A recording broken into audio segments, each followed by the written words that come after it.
ইরানের সঙ্গে সম্ভাব্য যুদ্ধবিরতি যা সাধারণত শান্তির বার্তা দেয় সেটিকেই এবার পরাজয়ের চেয়েও খারাপ বলে আখ্যা দিয়েছে স্পেনের প্রভাবশালী পত্রিকা এল পাইস।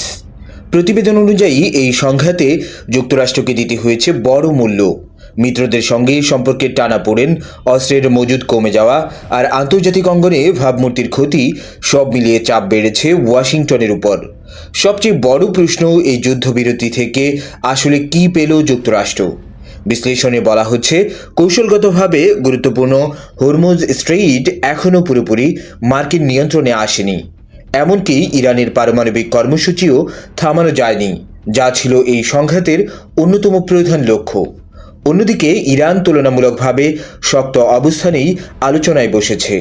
তাদের গুরুত্বপূর্ণ অবকাঠামো অক্ষত রয়েছে আর কূটনৈতিকভাবে তারা এখন সুবিধাজনক অবস্থানে। সব মিলিয়ে প্রশ্ন এখন আরও জোরালো, এই যুদ্ধবিরতি কি সত্যিই শান্তির পথ, নাকি যুক্তরাষ্ট্রের জন্য এক কৌশলগত ব্যর্থতা?